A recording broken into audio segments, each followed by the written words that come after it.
ပလဲမြို့နယ်တွေကဒီပလဲမြို့နယ်တွေကမင်းတိုင်မင်းဆိုရရွာအဲ့ရွာမှာတက်မတော်ရရင်တက်မတော်ရဲ့လင်းစင်းကပြက်ကြတယ်အဲဒါပေမဲ့ပြက်ကြတာကိုပြက်ကြတယ်လို့အသုံးမခံဘူးဗျာသူတို့ကပြစ်ချလိုက်တယ်ပေါ့သူတို့ပြစ်ချတယ်ပေါ့ဆိုပြောတယ်ဆိုတော့ကျွန်တော်လည်းဒီနေရာမှာသူတို့ပြစ်ချတယ်ဆိုတော့လေပြစ်ချတယ်ပေါ့ဗျာပြစ်ချတယ်ဆိုတော့လေပြစ်ချတယ်ပေါ့ဒါပေမဲ့စောတင်မောင်အကွက်တွေဖြစ်မနေဘူးလို့လိုတာပေါ့နော်စောတင်မောင်အကွက်တွေလူကြီးစောတင်မောင်အကွက်မျိုးတွေဖြစ်မနေဘူးလို့လိုတာပေါ့နော်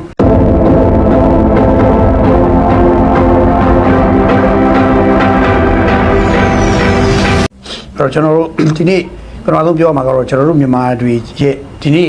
online မှာ hot ဖြစ်နေဆုံး issue ကိုကျွန်တော်စပြောမှာပဲတော်တော်လေးဒီနေ့ hot ဖြစ်နေတဲ့ issue ပဲhot ဖြစ်နေတဲ့ issue ကြောင့်ပြောခင်မှာကျွန်တော်တို့ပထမဆုံးကျွန်တော်တို့ငယ်တော့ဖတ်ဖို့တဲ့ကာတွန်းလေးရှိဟာတာလေးရှိလူမျိုးကြီးစောတင်မောင်ရဲ့ဟာတာလေးရှိလေမရှိပါနဲ့ကျွန်တော်ယူနေမှာလေလူမျိုးကြီးရှိတယ်တချို့လူမျိုးကြီးတွေဖြစ်တာရှိတဲ့ပုံစံလေးတွေပေါ့လူမျိုးကြီးတွေမဲသူတို့ရွာတရွာမှာအမျိုးကောင်းသမီးလေးတွေနော်ချောချောမောကောင်မလေးတွေလင်းနောက်လိုက်သွားပြီဆိုရင်လင်းနောက်လိုက်သွားပြီဆိုရင်လူမျိုးကြီးစောတင်မောင်ကအိယာတွေကမထုတ်ဘူးအခန်းတွေကမထုတ်ဘူးစောင်းချုံကိုငိမ့်နေအခန်းထဲမှာဘူးနောက်တော့အခန်းထဲမှာထုတ်ငိမ့်နေအဲ့လိုမျိုးဘာဖြစ်လို့လဲဆိုတော့သူနဲ့လိုက်သွားတယ်လို့ထင်အောင်ထင်မှာဖြစ်လေနေသလားဆိုတဲ့စိတ်နဲ့တခါတည်းစောင်းအခန်းထဲမှာထုတ်စောင်းချုံကိုလုံးဝမထုတ်တရက်လောက်မထုတ်ငိမ့်နေတော့လည်းကြောက်ဟိုကပိုင်ရှင်ပေါ်လာတော့မှသူကခက်တီးနေအပြင်ထွက်လာပိုင်ရှင်ပေါ်မချင်းတော့လူမျိုးစောတင်မောင်တော့ရော့ပြောက်နေလိမ့်ရှိတယ်စောတင်မောင်ရော့ပြောက်ပြီးမသိသူနဲ့ခွဲလိုက်ပြီးသွားတယ်လို့ပေါ့ဗျာအဲ့လိုမျိုးနဲ့လုတ်ခဲ့တဲ့ဟာလေးရှိတယ်ရွာတွေမှာလည်းရှိတယ်ကျွန်တော်တို့တကယ်လဲစာအုပ်စာပေတွေဟာသားတွေမှာပြောကြတယ်လူမျိုးစောတင်မောင်ပေါ့အခုအဲ့ဇလန်မျိုးကနော်အခုလဲခဏကျွန်တော်တို့နိုင်ငံမှာဖြစ်တယ်ခဏဖြစ်တယ်နော်အခုတော့လူမျိုးကြီးစောတင်မောင်ဇလန်ကဘယ်ကိုရွှေ့သွားလဲဆိုတော့ပလဲမျိုးတွေကိုရွှေ့သွားတယ်ပလဲမျိုးတွေကိုရွှေ့သွားတော့တွေ့ရတယ်ကျွန်တော်တို့မဟုတ်ဘူးဒီနေ့ပလဲမျိုးနယ်တွေကဒီပလဲမျိုးနယ်တွေကမင်းတိုင်မင်းဆိုရရွာအဲ့ရွာမှာတက်မတော်ရရင်တက်မတော်ရဲ့လင်းစင်းကပြက်ကြတယ်အဲဒါပေမဲ့ပြက်ကြတာကိုပြက်ကြတယ်လို့အသုံးမခံဘူးဗျာသူတို့ကပြစ်ချလိုက်တယ်ပေါ့သူတို့ပြစ်ချတယ်ပေါ့ဆိုပြောတယ်ဆိုတော့ကျွန်တော်လည်းဒီနေရာမှာသူတို့ပြစ်ချတယ်ဆိုတော့လေပြစ်ချတယ်ပေါ့ဗျာပြစ်ချတယ်ဆိုတော့လေပြစ်ချတယ်ပေါ့ဒါပေမဲ့စောတင်မောင်အကွက်တွေဖြစ်မနေဘူးလို့လိုတာပေါ့နော်စောတင်မောင်အကွက်တွေလူကြီးစောတင်မောင်အကွက်မျိုးတွေဖြစ်မနေဘူးလို့လိုတာပေါ့နော်ရွာတွေကကလာမျိုးကောင်းသမီးချိုးလေးတယောက်ကိုယ်ကလိုက်ပြီးသွားလိုက်စောတင်မောင်ကအခန်းထဲမှာစောင်းချုံပြီးအိတ်နေလိုက်နဲ့နော်ငါနဲ့တကယ်သူထင်အောင်ထင်မှားဖြစ်အောင်ဆိုပြီးတော့ဟုံလို့ထင်အောင်ထင်မှားဖြစ်အောင်လုပ်တယ်လို့မျိုးပေါ့နော်အဲ့လိုမဖြစ်ရင်ပြီးတာပါပဲနော်ဆိုတော့ကျွန်တော်တို့ကအဲ့တိုင်းပြည်အဲ့လိုဖြစ်နေတာအခုမင်းတိုင်မေရွာမှာရဟရင်အတက်မတော်ရဟရင်တိုက်လေတစ်စင်းပြက်ကြတယ်ပြက်ကြတဲ့တိုက်လေနဲ့ပတ်သက်ပြီးတော့အခုကတစ်ဖက်ကဝါရဖြက်ချေရန်တွေမှာရေးကြတာရှိတယ်သူတို့ပြစ်ချတဲ့ပုံစံမျိုးရှိတယ်အဲ့တော့တက်မတော်ရဲ့ထုတ်ပြချက်ကိုကျွန်တော်ရင်ဖတ်ပြမယ်ဖတ်ပြပြီးရင်တက်မတော်ထုတ်ပြချက်နဲ့ပြီးတော့ဆက်ဆက်တဲ့ကျွန်တော်တို့လေချောင်းလိုက်ရဆိုင်တဲ့သူတွေကိုလေနဲ့ပတ်သက်ပြီးကျွမ်းကျင်နားလေသူတွေနဲ့ကျွန်တော်တို့မြင့်မြတ်ထားတဲ့အရာဆိုရင်ပေါ့ပြောပြမယ်ပေါ့နော်ဆိုတော့နာသကရဲ့ထုတ်ပြန်ချက်တက်မတော်နာသကရဲ့ဆုံးဖြတ်ချက်ကဘာလဲဆိုတော့တက်မတော်လေးတိုက်ခိုက်လေစင်းဟာတဲ့လက်ကျင်ပြန်တန်းရေးဆောင်နေစဉ်တဲ့ယနေ့မွန်လွဲ12:15မိနစ်မှာတဲ့ပလဲမြို့နယ်မင်းတိုင်ပင်ကြီးရွာအရှိဘက်မီတာ2000ခန့်အကွာမှာရှိတဲ့စပစစ်ကြီးရွာအနီးသို့တဲ့အရောက်မှာတော့ရုတ်တရက်ဆက်ချွေရင်းမှုဖြစ်ပေါ်ပြီးတော့မြေမျိုးတို့ပြက်ကြပြီးမိလောင်ဖြစ်ပွားခဲ့ပါတယ်တဲ့အဆိုပါလင်းပြက်ကြခဲ့တဲ့နေရာတော့လုံခြုံရေးတပ်ဖွဲ့များကတောက်ရောက်လိုအပ်သည့်လုံခြုံရေးလုပ်ငန်းများဆောင်ရွက်လျက်ရှိပြီးသက်ဆိုင်ရာတာဝန်ရှိသူများကလေရင်ဆက်ချွေရင်းမှုအကြောင်းအရင်းကိုစုံစမ်းစစ်ဆေးမှုဆက်လက်ဆောင်ရွက်လျက်ရှိကြောင်းသိရပါတယ်ဆိုပြီးတော့သတင်းရရှိပါတယ်ဆိုပြီး NASA ကသတင်းထုတ်ပြန်တယ်ပြောချင်တာ NASA ကဒီနေ့ဒီနေကင်း12:15မိနစ်မှာဖြစ်သွားတဲ့ဒီရဟတ်ရင်စော်တိုက်လေရင်ပြက်ကြမှုနဲ့ပတ်သက်လို့သူကချက်ချင်းကိုဘယ်လိုခေါ်မလဲကျွန်တော်တို့ဒီ urgent ပေါ့သတင်းထုတ်ပြန်ပါတယ်နိုင်ပိုင်းမချထုတ်ပြန်ပါတယ်တစ်ဖက်ကမီဒီယာတွေကပြက်ကြတာနဲ့ပတ်သက်လို့သူတို့ဝိုင်းပြီးရေးနေကြတဲ့အချိန်မှာ NASA ကလည်းချက်ချင်းပြန်ရှင်းပါတယ်ပြောရင်တော့သူတို့ဟိုဘက်ကရေးနေတဲ့သတင်းနဲ့တိတ်မကြခင်နိုင်ပိုင်းအကြာမှာပဲသူကဒီဘက်ကပြန်ထုတ်ပြန်တယ်ပြောရင်တော့ဖြစ်စဉ်ဖြစ်ပြီးတော့2 နာရီလောက်အကြာမှာ NASA ကပါလဲချက်ချင်းသတင်းထုတ်ပြန်ပေးတယ်ဆိုတော့ဒါဒီရွေးချက်ကဘာလဲဆိုတော့တစ်ဖက်မီဒီယာရေးစီမှာအော်အတောင်းနေတဲ့ရေးတာတွေဖြစ်မှာဆိုလို့ NASA ကထုတ်ပြန်တယ်လို့ကျွန်တော်မြင်တယ်ဒါပေမဲ့ဒီလိုထုတ်ပြန်ပြီးမဲ့လည်း NASA ကရဲ့ထုတ်ပြန်ချက်ကဘာနဲ့တော့တူလဲဆိုတော့ဘာလဲဆိုတော့သမုတ်တွေကတွေကိုရေးသွားလောင်းတယ်လို့ပဲသမုတ်တွေကိုရေးသွားလောင်းထည့်တယ်လို့ပဲအဲ့ရေးပြောက်သွားတယ်သမုတ်တွေကြီးကငိုတဲ့သမုတ်တွေကြီးပင်လေရေးတဲ့ကိုရေးသက်သွားလောင်းတယ်လို့ပဲပင်လေရေးတဲ့ဟိုကငံသူကငံမြဲငံနေပြီးသားကိုကျွန်တော်ကရေးသက်သွားလောင်းတာဘလို့မှလည်းအရာသာပြောင်းမသွားဘူးပေါ့နော်ဆိုတော့သတင်းဘလို့ထုတ်ပြန်တော့ဟိုဘက်ကတော့ဝါရဖြန့်ချီရတဲ့ပိုကြီးတဲ့ခါကျတော့ဘလို့မှရှင်းပြလို့မရဘူးယုံတဲ့လူကလည်းယုံတာပဲဒါကိုပဲသူကကြားချင်တာဆိုတော့ယုံတဲ့လူယုံတာပဲဒီလိုချင်းပြမှာဆိုရင်ဒီလိုချင်းပြမှာဆိုရင်အမေရိကန်ရောက်တခုမှပေါ့နော်အမေရိကန်ရောက်တခုမှသူခုလို့ဆိုရင်ပွဲတယ်ဆိုတာအမေရိကန်ရောက်တခုမှ तू ကအခုချိန်မှာတခါအရန်ကိုငှက်ကိန်းတော့ဒါပတ်စံနေဘယ်နာရောက်တော့မှ Dragon Fly တော့ပတ်စံနေဘယ်နာဘုံသွားမှန်းသာမသိရှိရမယ်ဒီပြစ်ချတယ်ဆိုတဲ့ဟာလဲကြာအောင်ပြစ်ချတယ်ဆိုပြီးဝါရဖြစ်နေခါကျတော့အသေးအတန်သူလိုငါလိုသူလဲစောတင်မအောင်ကွက်ပဲဆိုတော့အဲ့လိုမျိုးလုပ်တယ်ပေါ့နော်လုပ်တာတွေ့ရတယ်ဆိုတော့ဒါ NASA ကထုတ်ပြန်ချက်ကအဲ့လိုထုတ်ပြန်ထားတယ်သူဒီဒါရရင်ဒေါ်ဆက်ချွေးနေလို့ပြောတယ်ကျွန်တော်ကသက်ဆိုင်ရာဒီနားလေတချွန်းသူတွေလို့ပဲမှတ်ပါဗျာကျွန်တော်မေးကြည့်တဲ့ခါကျတော့ရရင်ငါတဲ့အဲ့တော့တိုက်လေရင်ကအမျိုးအစားကိုပြောပြမယ်အမျိုးအစားက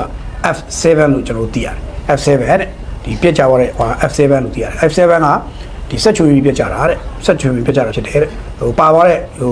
pilot တော့ကိုလုံးဆုံးမတော့ပါတယ်သူသိရတယ်ဆိုတော့လုံးဝသ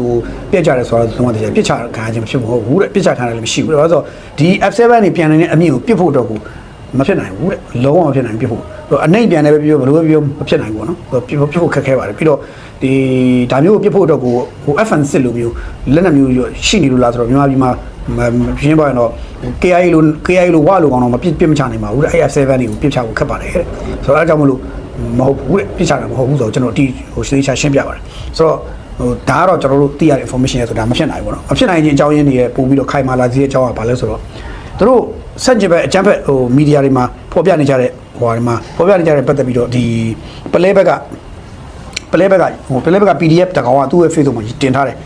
ဘလို့တင်ထားလဲဆိုတော့အမှန်တရားကိုတံမိုးထားပါတဲ့စကိုင်းတိုင်းချင်းမပင်ခရိုင်ပလဲမြို့နယ် Jet Fighter ပြက်ကြတာသေးကြတယ်တဲ့ဘယ်ဖို့မှမပြစ်ပါဘူးဗျာတဲ့ဘာပဲဖြစ်ဝမ်းသာတယ်တဲ့သူကဘာဖြစ်ဝမ်းသာတယ်တဲ့နော်တော့ရှိတယ်တော့ဝေးမှာလင်းလို့ရမယ်မြေမှာလင်းလို့မရပါဘူးတဲ့ Fighter ကိုပြစ်ချတဲ့နေရာလေးကိုပြပါဦးတဲ့ဘူစွမ်းကြည့်ချင်လို့ပါတဲ့ဘယ်ဖို့မဆိုတဲ့ပြီးတော့မှတ်ချက်တဲ့သတင်းသမားများဘူစွမ်းလေးစားပါတယ်တဲ့တေချာစုံစမ်းပြီးမှသတင်းကိုယူစေချင်ပါတယ်တဲ့မယိုးသားတဲ့တော်လိုင်းရေးသမားရဲ့အလိမ်ညာကိုခင်ဗျားတို့သိသိချင်းနဲ့မခံကြပါနဲ့တဲ့လမ်းကောင်းကောင်းရှောက်ကြပါတဲ့ဖြတ်လက်ကမလိုက်ကြပါနဲ့ရေရှည်မခံလို့ပါဆိုပြီးတော့ဘူစွမ်းဓာမဆိုင်ဆိုပြီးဒီ PDF ပေါ့နော်သူကအဲ့ဒီနေရာကိုရောက်သွားပြီးသူက video file နဲ့ live လုပ်သူ့ Facebook မှာရှိပါတယ်သူ့ Facebook ကဘူစွမ်းဆိုတဲ့ Facebook ရဲ့နောက်ကစွမ်းသူမောင်ဆိုတဲ့ Facebook အဲ့ account နောက်ကိုတုံးတယ်အဲ့ဒီတော့ live လုပ်ပြီးတော့ဘူစွမ်း account နဲ့စွမ်းသူမောင်တက်တွဲပြီးတော့ video live လုပ်ပြီးတော့သူကပြောထားတယ်စာလည်းရေးတင်ထားတယ်ဆိုတော့တော့သူတို့ပြစ်ချတယ်ဆိုတာမဟုတ်ဘူးဆိုတာကိုသူကပြောထားတယ်ဒါပေမဲ့ဒီလိုပြောထားပေမဲ့ပြဿနာကဟိုမှာပေါ်လို့ရနေတာကဒီ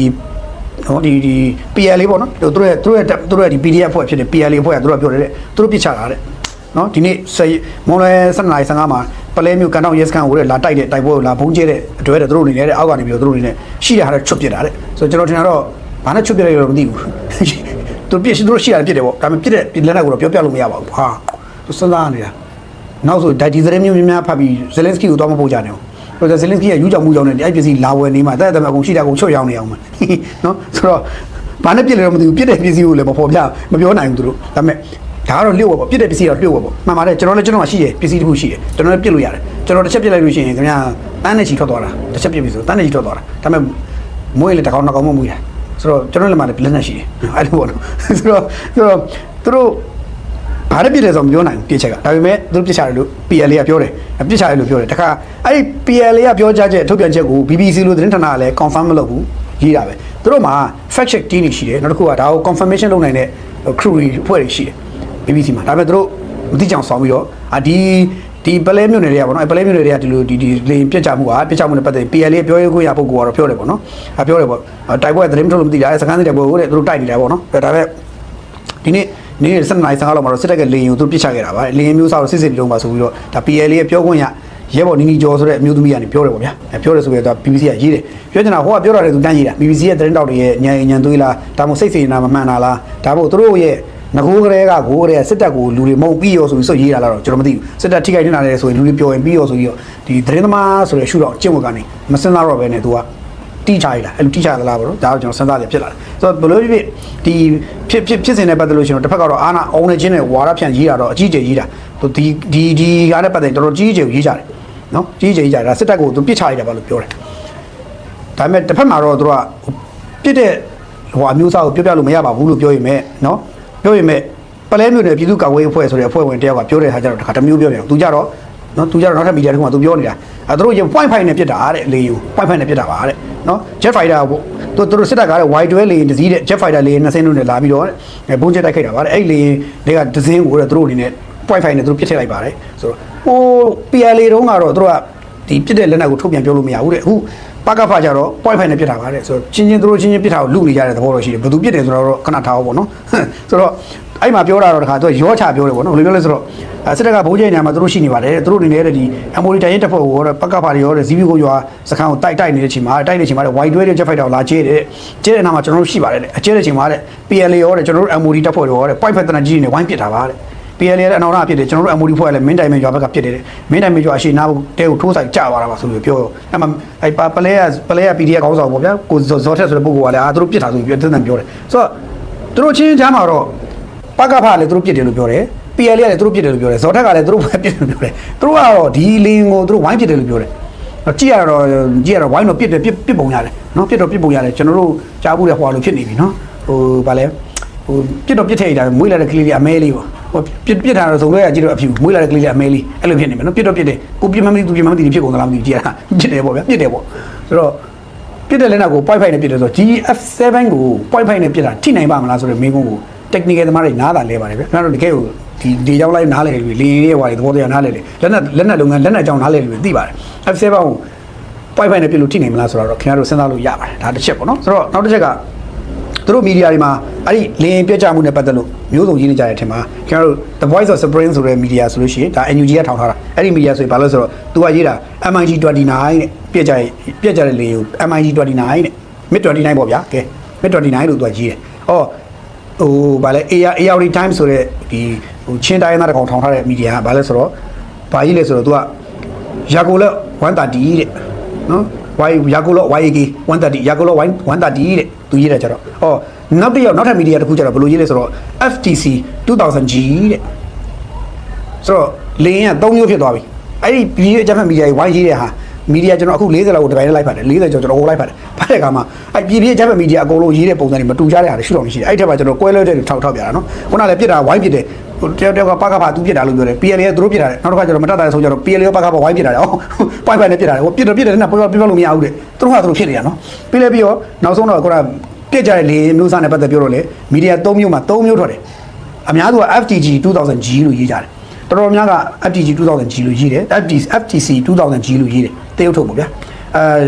မီဒီယာနှစ်ခုကပဲထူးထူးခြားခြား MIG29 လို့ရေးတယ်နောက်တစ်ယောက်ကကျတော့ Yago 130လို့ရေးတယ်တကယ်တမ်းကျတော့ကျွန်တော်တို့ပွင့်ပြအဲ့ပြက်ကြတဲ့ဘာက F7 ပြပေါက်တက်ကြရရှောက်ရေးကြတော့ကျွန်တော်လည်းဘာပြောမှပြောချင်စိတ်တောင်ပြောက်တယ်အော်ဒီကောင်လေးဒီလိုမျိုးပေါက်တက်ကြရရေးပြီးတော့ပဲလူတွေကိုဒီဘာခေါ်လဲဆိုတော့ဘာလို့ခေါ်လဲဆိုတော့ဒီ force hold လို့ခေါ်တာပေါ့သူကဟိုမျောလင်းချက်အမားတွေပေးတယ်ပျော်ရွှင်မှုအမားတွေပေးတယ်ပျော်ရွှင်မှုအတူရောက်နေပေါ့နော်ခုနကဘာလဲဆိုတော့ illusion တွေပေးတာပေါ့တော့ illusion တွေအရင်ပေးတယ် illusion တွေအရင်ပေးပြီးတော့သူတို့ကပြည်သူလူထုကိုသူတို့အဲ့လို illusion ပေးပြီးလို့ဆွဲခေါ်လို့ရတယ်သူထည့်နေတာပေါ့နော်သူတို့ဘက်တော်သားတွေကိုပျော်စေခြင်းနဲ့စိတ်ပေါ့အဓိကသူတို့ဘက်တော်သားတွေကိုပျော်စေခြင်းသူတို့ဘက်တော်သားတွေကတခါလုံးဝသူတို့ဘက်တော်သားတွေလုံးဝငါတို့နိုင်တော့မလဲဆိုခံစားချက်ကိုရစေခြင်းနဲ့ပုံပေါ်တယ်ဒါကြောင့်မို့သူကဝါရဖြတ်တယ်ဝါရဖြတ်တယ်ပေါ့နော်ဆိုတော့တကယ်မြေပြင်ကတော့တက်ကရဟိငါတက်ကဒီတိုက်လေ F7 ကသူ့အတူပြန်တန်းနဲ့ပြစ်ကြတာတိုက်ခိုက်အတွက်သွားတယ်လည်းဖြစ်နိုင်တယ်လေ့ကျင့်နေသွားတယ်လည်းဖြစ်နိုင်ဘယ်လိုပဲဖြစ်ပြက်ကြသွားတော့ F7 တော့ကျွန်တော်တို့ကတော့တိုင်းပြည်အတွက်တော့နှမျောတယ်သူတို့အဲ့ဒါဝမ်းတာတယ်လို့ပြောမယ်ကျွန်တော်တို့ကနှမျောတယ်ဘယ်လိုနှမျောလဲဆိုတော့ဒီ F7 လေတစီ F7 တွေကတော့ပွင့်လိုက်ပြောတော့ဟိုအိုးဟောင်းတွေတရုတ်စီယူတာကြာပါပြီဒါတွေကလည်းဆို F7 တွေပြက်သွားတဲ့အတွက်ကျွန်တော် F7 လေပြက်သွားတာကဝယ်လင်းရောက်ပြန်ဝယ်လို့ရတယ်လင်းမှုပေါ့ pilot ကျတော့ဝယ်လို့မရဘူးဗျ pilot ဝယ်လို့မရဘူးတင်ရတာဟိုဆယ်စုနှစ်ချီပြီးတင်ပြီးတော့မှသူကဟို pilot ကောင်းတယောက်ဖြစ်တာဆိုတော့ကျွန်တော်တို့ pilot တော်တော်နှမျောတယ်စိတ်မကောင်းဖြစ်တယ်ဘာလို့ဆိုတိုင်းပြည်ရဲ့လူဆောင်ရင်းမြစ်ဒီတော့ကျွန်တော်သိနှမျောတယ်အဲ့တော့တက်မတော်အနေနဲ့ဒီကိုယ့်ရဲ့ဟိုတက်မတော်မှာသုံးတဲ့ရဟရင်တွေလေရင်တွေတိုက်လေရင်တွေပေါ့ဒါရင်းနဲ့ပတ်သက်ရင်တကယ်လို့ဒီဟိုဘယ်လိုကောမလဲဆိုပြန်တန်းဖို့မတင်တော်တော့ထင်ရင်သုံးဖို့အနေရရှိနေတယ်ထင်ရင်မသုံးမဲနဲ့ခဏထားလိုက်တာအကောင်းဆုံးပဲလို့ကျွန်တော်မြင်ပါတယ်ဘာလို့ဆိုအနေရများလာပါတယ်ဘာလို့လေရင်ကပြန်ဝယ်လို့ရတယ်လူဆောင်ရင်းမြစ်ကပြန်ဝယ်လို့မရဘူးကျွန်တော်တို့တစ်ခါလူတွေသေချာစဉ်းစားဖို့လိုတာကတခါကျလူတွေကျွန်တော်နိုင်ငံခေါင်းဆောင်အုပ်ချုပ်မဲ့သူတွေအကုန်လုံးစဉ်းစားဖို့လိုတာကလူတွေကိုတံမိုးထားမှာလားစီးမြင့်တွေကိုတံမိုးထားမှာလားအဲ့မိကုန်းကိုယ့်အကူခေါင်းဆောင်ဖြေဖို့လိုတယ်လူအသက်တဲ့တံမိုးကြည့်တာဘာမှမရှိဘူးလို့ခံယူထားရင်စီးမြင့်တွေနောက်ကိုပဲရှောက်လိုက်လို့မရဘူးဆိုတော့လူအသက်ကစီးမြင့်ရဲ့နှစ်ခုရှင်တွဲလာတဲ့အခါမှာဦးစားပေးတင်တာကလူအသက်ပဲဖြစ်တယ်စီးမြင့်တွေကနောက်ကိုရွှေ့တယ်ရွှေ့ရမယ်ရွှေ့တဲ့စီးမြင့်မှန်တယ်ရွှေ့ပြရမယ်ရှောက်တဲ့စီးမြင့်ကရှောက်ပြရမယ်ဖယ်တဲ့စီးမြင့်ကဖယ်ပြတယ်ခဏတုံးတောင်းလုပ်တယ်တုံးတောင်းလုပ်ပြရမယ်အဲ့တော့လူအသက်တဲ့စီးမြင့်တွေကိုတံမိုးမထားသင့်ဘူးတချို့နေရာတွေမှာတချို့နေရာတွေမှာလူအသက်နဲ့စီးမြင့်နဲ့ရှင်တွဲယူလာတဲ့အခါမှာဟိုစစ်သားတွေရှိကောင်းရှိမယ်တချို့ကိစ္စတွေမှာတော့လူအသက်နဲ့စီးမြင့်မှာလူအသက်ကိုတံမိုးထားဖို့တဲ့ဟောလူဆောင်ကြီးမြင့်ကနောက်တော့ခုတ်ပြန်မရအောင်ပြန်မွေးလို့ဒီပုံစံပြန်ထွက်လာမယ်လို့မဖြစ်နိုင်မလွယ်ဘူးနော် pilot ကမြန်မာပြည်မှာလူတန်းပေါင်းများစွာတွေကမှာ pilot ဒီတက်မတော်ရဲ့လေ pilot တွေကလူတန်းပေါင်းများစွာတွေကတောင်းကနန်းတော့မရှိဘူးအဲ့ဒါရှားပါတဲ့ music ထဲမှာပါတယ်ဒါကြောင့်တက်မတော်ခေါင်းဆောင်တွေထိပ်ပဲရရှိတွေနိုင်ငံကြီးကြီးလေချာစဉ်းစားကြဖို့လိုတယ်စီးမြင့်တွေနောက်ကြီးပဲစမလိုက်ကြဖို့လူအသက်တွေလည်းတံမိုးထားကြဖို့ဒါလေးတော့ကျွန်တော်မြင်လိုက်ခံချင်တယ်နောက်တစ်ခုကဒီရဟရင်နေပါတယ်ပေါ့တိုက်လေတွေပါတယ်ခုတိုက်လေတွေပါတယ်ဆိုလို့ရှိရင်လေတိုက်ပွဲတွေဝင်သုံးဖို့ဆိုပြီးပြင်ကြတယ်ဆင်ကြတယ်တိုက်ကြတယ်သုံးကြတယ်ခိုက်တော့ဖြစ်ကြတယ်ပေါ့ဒါပေမဲ့ဟိုဒီအခြားတစ်ဖက်မှာတော့ဘာလဲဆိုတော့ဒီစက်ပစ္စည်းလိုအပ်ချက်တွေကိုလေဟိုအောက်မှာအထက်အောက်ကိုတေချာစနစ်တကျတင်သွင်းပြောကြဖို့လိုတယ်စနစ်တကျတကယ်စက်ပစ္စည်းလိုအပ်ချက်ဘာတွေတော့ဘာတွေလိုပဲကိုစက်ပစ္စည်းနဲ့ပတ်သက်ရင်မလျှော့တာကောင်းတယ်မလျှော့တာကောင်းတယ်လျှော့လိုက်လူတွေပါသွားတတ်တယ်ဒါကြောင့်ဒါလေးတော့မှန်ကန်တေချာလုပ်ကြဖို့တိုက်တွန်းချင်တယ်နောက်တစ်ခုကဘာလဲဆိုတော့ ဒီရဟရင်နေတိုက်လေနေအခုဒီ21နိုင်ငံခင်းချင်းနဲ့အတူဒီ9နှစ်အတွင်းမှာပျက်စီးဆုံးရှုံးသွားရတဲ့ရဟရင်နေတိုက်လေနေနဲ့လေမှုတွေပေါ့လေမှုတွေလေရင်ကြီးပဲပြောမယ်ပြောဗျာတိုက်လေရဟရင်ပါအဲ့ဒါတွေပဲပြောမယ်ဆိုရင်10စင်းပတ်လေလောက်ရှိလာပြီ10စင်းနီးပါးလောက်ရှိလာပြီကျွန်တော်သိတော့ဆို10စင်းလောက်ရှိလာပြီလူလဲ10ယောက်လောက်နီးပါးလောက်ရှိနေပြီဒီဆုံးရတာလေဆိုတော့သိမျိုးမကောင်းပါနဲ့ဒါတွေသိမျိုးမကောင်းတာဒါကြောင့်ဘာပြောတချို့ကိစ္စတွေကမြန်မြန်ဆန်ဟိုတချို့ကိစ္စတွေမြန်မြန်ဆန်တချို့ဆုံးသက်တဲ့နာဆုံးသက်တဲ့ပေါ့နော်ကင်ဆာဆဲလိုမျိုးထပ်မပွားအောင်ဖြတ်တဲ့နေရာဖြတ်ချတဲ့ပြီလို့ကျွန်တော်တို့တိုက်တွန်းချင်တယ်ပေါ့နော်ဒါတစ်ချက်ပြီးတော့ဒီရရင်ပြက်ကြတဲ့ဆိုတော့ဒီတိုက်လေပြက်ကြတဲ့နေရာပေါ့ပြက်ကြတဲ့နေရာကိုကြည့်လိုက်တဲ့ခါကျတော့သူကဒီဘက်ကဖုန်းကြောင်းမှလည်းမီးလောင်တယ်ဒီဘက်ကလူနေအိမ်တွေမှလည်းမီးလောင်နေတာတွေ့ရတယ်သူဗီဒီယိုဖိုင်လေးရဆိုနှစ်ခုလုံးမီးလောင်နေတာတွေ့ရတယ်ဆိုတော့အဲ့ဒီမှာရွာသားတွေရော PDF တွေရောနော်ရွာသားတွေရော PDF တွေရောအကုန်လုံးအုံနေချင်းနဲ့ရောက်လာကြတာတွေ့ရတယ်ဗီဒီယိုလာရဓာတ်ပုံလေးရကြအဲ့ဒီကျမျိုးဆိုပေါ့ကျွန်တော်အဲ့ဒီမှာတွေးလိုက်မိတဲ့တစ်ခုရှိတယ်ဒီရွာမှာတာမန်ရွာသားတွေနဲ့ PDF တွေနဲ့တူတူတွန်းနေထိုင်တယ်အကယ်၍တက်မလို့စစ်ကြောင်းထိုးလာတဲ့အခါရွာသားတွေနဲ့ PDF တွေဂျာ PDF တွေရွာသားတွေဘလူးဘလူးဖြစ်နေတဲ့အခါစစ်ကြောင်းထိုးလာတဲ့အခါဘာဆက်ဖြစ်မလဲကျွန်တော်တို့မလိုချင်တဲ့မကြားချင်တဲ့သတင်းတွေမကြားနိုင်ဘူးလားကြားနိုင်ရင်မရှိဘူးလားဆိုတော့နေမြေဒေသတွေမှာ PDF တွေကြီးစိုးလာတယ်ရွာတွေကလည်း PDF တွေကိုကြောက်ပြီးတော့ PDF ထဲကိုဝင်ကုန်တယ် PDF တွေနဲ့ငါတို့လည်း PDF လောက်တာကောင်းပါတယ်ကွာတော့ PDF တွေငါတို့ရန်ရှာတယ်တေးမှာငါတို့ကအသက်ခံနေမှာတော့ PDF လို့လည်းကောင်းပါတယ်ဆိုပြီးတော့ရောကြောင်ပြီးသူများကိုလိုက်အောင် PDF လောက်သွားတဲ့လူတွေလည်းများသွားနိုင်တယ်ဒါကြောင့်တချို့ကိစ္စတွေတချို့နေရာမှာစောစောဖြတ်ချတာကောင်းမယ်လို့ကျွန်တော်မြင်တယ်ပြီးတော့ဒီဟာတွေကကြည့်လိုက်ချင်းအပြင်ရွာသားတွေနဲ့ PDF တွေလုံးထွေးနေတာအကယ်၍သူတို့ပြောဖို့ရဆိုလဲအဲ့မှာတမတော်လေနေအပေါ်မှာကောင်းကင်မှာဝဲပြန်နေတယ်တဲ့ဟိုကတကယ်လို့ပြစ်တာချလိုက်ရင်အောက်မှာတေးကြအောင်အရာသားတွေရော PDF တွေရောအတော်လုံးတေးကြအောင်ပဲဆိုတော့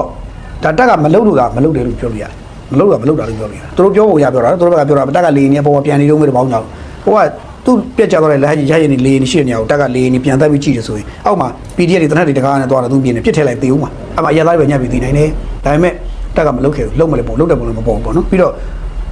ရွာလည်းပျက်စီးရွာရဲ့အဲ့ဒီနှစ်ခုကတော့မီးလောင်ပျက်စီးသွားတယ်ပျက်စီးသွားရွာရဲ့ဒီဘက်ကဖုန်းကြောင်းလည်းမီးလောင်ပျက်စီးတယ်ဒီဘက်ကအိမ်ကြီးလည်းပျက်စီးသွားတွေ့ရတယ်တော့နော်ဆိုတော့တက်မတော်ရဲ့ထုတ်ပြချက်နောက်ဆက်ထုတ်ပြချက်တွေမှာလည်းအဲ့နေရာကိုတက်မတော်သားတွေရောက်အောင်သွားပြီးတော့လိုအပ်တဲ့ခါကြီးလုပ်နေဆိုတော့ကျွန်တော်ပြောရတယ်ဒီနေ့တော့ရောက်ဖို့မပေါ့မပေါ့မနေ့ကတစ်ခါလောက်တော့ရောက်လာတော့မသိဒီနေ့တော့ရောက်မှာမပေါ့ဘာလို့ဆိုဘယ်လိုချက်ချင်းရောက်လဲဗျာချက်ချင်းမရောက်လို့မှာ PDF တွေရဲ့ video file တွေကပေါ်လို့ရအောင် online မှာတက်နေတာပေါ်လို့ရအောင်တက်နေတာပေါ်လို့ရအောင် online မှာတက်နေတာခုမြေပြင်မှာသူတို့မရောက်သေးလို့ online ဟာတက်တာရောက်တာရောက်ကျွန်တော်တို့ပဲတက်နိုင်တော့လေပြေးနေရကြလို့ဆိုတော့တက်မတော်ရဲ့ဝါရီစစ်ကြောင်းတွေအဲ့ဒီလေပြတ်ကြတဲ့နေရာကိုမရောက်သေးဘူးဆိုတဲ့အထိပဲတက်ရောက်တယ်ဒီနေ့ဒီမရောက်သေးဘူးစစ်ကြောင်းသွားနေပါပြီလို့ဒီနေရာရဲ့လိုအပ်တဲ့ဟွာတွေပြန်လုပ်ပေးနေပါပြီဆိုတာမျိုးကြီး NASA ကထုတ်ပြန်တယ်လိုအပ်တဲ့ဘာခေါ်လဲသူတို့ပြောဖို့ရဆိုတော့သူတို့ထုတ်ပြန်ချက်အရဆိုရင်ဗါတဲ့နေပေါင်းဗျာထုတ်ပြန်ချက်ဆိုရင်ပြက်ကြတဲ့နေရာတော့သူလုံခြုံရေးတပ်ဖို့နေရာတော့ပြီးလိုအပ်တဲ့လုံခြုံရေးလုပ်ငန်းတွေဆောင်ရွက်လျက်ရှိတယ်လို့ပြောတယ်ဒါပေမဲ့ကျွန်တော်ပြောရတယ်ထုတ်ပြန်ချက်ကထုတ်ပြန်ချက်ပဲမြေပြင်မှာတကယ်မရောက်သေးဘူးလို့ကျွန်တော်တို့မှန်းလို့ရတယ်ဒါကိုကြီးချင်းမှန်းလို့ရတယ်ပေါ့နော်ဆိုတော့ဒီဆက်ချွေမှုအကြောင်းကိုစုံစမ်းနေဆိုတာဒါတော့ဒီလေကြောင်းလိုက်သူ့ရဲ့သက်ဆိုင်ရာဒီဆက်စုပ်ပြန်တဲ့လေစိမ့်နဲ့တာမီနယ်မှာဆက်သွယ်ပြတ်သွားတဲ့ဟာတွေကအဲ့ဒါတွေကနောက်ဆုံး result တွေထွက်လိမ့်မယ်လို့ယူဆတယ်အဲ့တော့ဒီဖြစ်စဉ်တွေ9နှစ်ကျော်မှဖြစ်လာဖြစ်စဉ်တွေခဏခဏဖြစ်နေတာကြီးကြည့်ပြီးတော့တက်မတော်နေတယ်တတိကြီးထားတင်ပြီးနောက်တစ်ခုကဖြစ်နိုင်ရင် drone တွေပဲအဓိကအများဆုံးသုံးနေပြီလို့ကျွန်တော်မြင်တယ်လေနေရမလိုအပ်ရင်မပြန်တော့တင်ဘူးပေါ့တချို့နေရာတွေပြန်မယ်ဆိုလဲ drone တွေနဲ့ပိုင်းနဲ့ကြောက်ကြောက်နေတာဟိုပြန်တဲ့ခါမှာဘေးရတကယ်ဝဲရပြန်တယ်3-4စီးပြန်တာပြီးပတ်ပြန်တော့3-4စီးပတ်ပြန်ပြီးတော့တစီးကိုဒုက္ခပြီး channel စီ1ပြည့်အဲ့လိုနေမျိုးလုပ်ရင်းနဲ့သွားတာပူကောင်းမယ်လို့ကျွန်တော်တို့တိုက်တွန်းချင်တယ်ပေါ့နော်ဒါလေးကတော့ကျွန်တော်ရောတစ်ချက်နောက်တစ်ခုကဒီနေ့မှာပဲဟိုသတင်းတစ်ခုကလည်းတက်တယ်မနေ့ကညတဲ့သတင်းမှာအဲ့ဒါဘာလဲဆိုတော့ဗျာကျွန်တော်တို့ဒီမော်ဘီရလေတဲ့စခန်းကိုတဲ့မော်ဘီတဲ့စခန်းကိုတဲ့ကျွန်တော်အဲ့ဒါလဲကျွန်တော်လေးရည်ချင်းလို့ပါတော်လေးဒါမဲ့လည်းကျွန်တော်ပြောရပါတော့မယ်ပေါ့နော်ဒါဆိုလီဒတ်နဲ့ဆက်ဆက်နေတာကိုမော်ဘီရလေတဲ့စခန်းကိုတဲ့နော်လေတဲ့စခန်းကိုဂျွန်လာ9ရက်နေ့မနေ့ကည9နာရီလောက်မှာတဲ့နော်9နာရီလောက်မှာအသေးခံဒရုန်းတွေနဲ့ဘုံကျဲတိုက်ခိုက်ခဲ့တယ်တဲ့နော်တိုက်ခိုက်တဲ့အဖွဲ့နာမည်ကိုတော့ပြောတယ်ကျွန်တော်တို့ဘာပြောမသိရိုးစီဖြစ်သွားတယ်တိုက်ခိုက်တဲ့အဖွဲ့နာမည်ကဘာလဲဆိုတော့ရွှေဘိုခရိုင်အမှတ်15တပ်ရင်းဆိုတော့စဉ်းစားနေတယ်နော်ရွှေဘိုခရိုင်အမှတ်15တပ်ရင်းကမော်ဘီကိုလာတိုက်တာကျွန်တော်ဆိုရွှေဘိုးနဲ့မော်ဘီဆိုတာနည်းနည်းအဝေးမှာမဟုတ်လားသူတို့ဘလိုတွေများဘလိုလွတ်လိုက်လို့တော့မသိဘူးမြည်သူမြည်ပုံလွတ်လိုက်လေဒီမသိပေါ့နော်ဆိုတော့မော်ဘီမြို့နယ်မှာရှိတယ်မော်ဘီရဲ့လေစကန်ဌာနချုပ်ကိုလာတိုက်တဲ့ဖွဲ့ကဘယ်ဖွဲ့လဲဆိုတော့ civilian military SRDF လို့ခေါ်တဲ့မော်ပိုဘာပါလဲရွှေဘိုးကတိုက်တယ်ဆိုတော့ရွှေဘိုး PDF ဖွဲ့ဆိုတော့ဒီကိုဘလိုတိုက်တာလဲပေါ့ကျွန်တော်နားမလည်ဘူးအဲသူတို့ပြောတာတော့ဒီ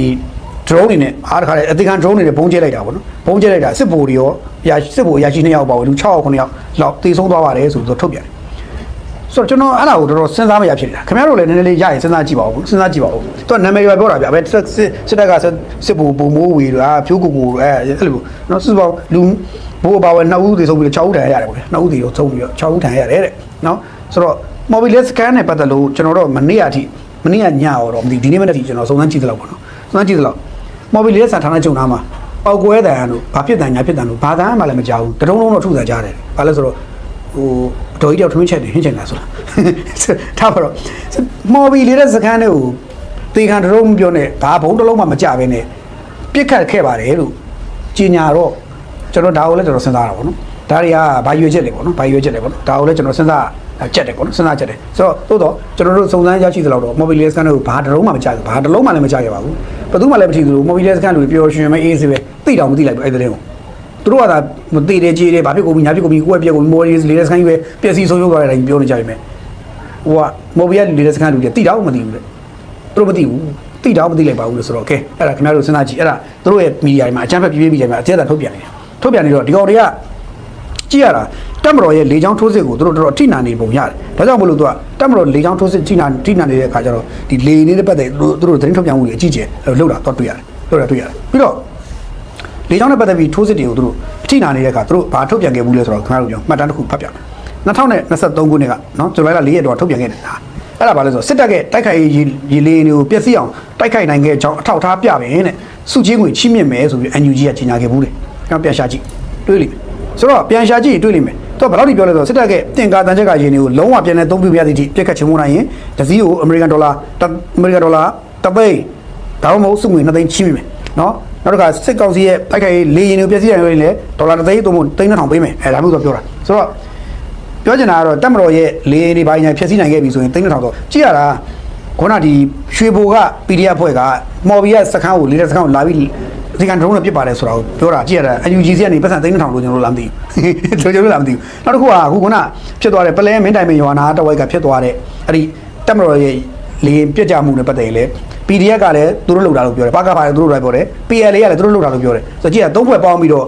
ကြာ NUG ရဲ့ပတ်စံ3,000လိုချင်လို့များလားမသိဘူး။ဟာတခါတော့တေချာဆိုရင်တောင်းကြည့်ကြပါဗျာ။ရရင်လည်းယူပေါ့မရလည်းမယူနဲ့ပေါ့။ဆိုတော့အဲ့လိုများဖြစ်ချင်လို့များအသေးအတန်ကြီးငါတို့လုပ်တာသူတို့အသေးအတန်များလူမျိုးကြီးစောတင်မောင်အကွက်တွေများခင်းကုန်ကြပြီလားမသိဘူးပေါ့ဗျာ။ဒါကတော့လေနဲ့ပတ်သက်လို့ဒီပိုင်းဖြစ်တာပြောတာ။အဲ့တော့လေချောင်းနဲ့ပတ်သက်လို့ခင်ဗျားတို့အနေနဲ့အခုကျွန်တော်ပြောတဲ့ပုံမှာခြုံငုံပြီးတော့ကိုယ့်အကူသားကိုယ်အုံတော်နဲ့ကိုယ်သားဆုံးဖြတ်ကြပြီတော့ကျွန်တော်တို့ခင်ဗျားတို့ဘာမှမပြောလို့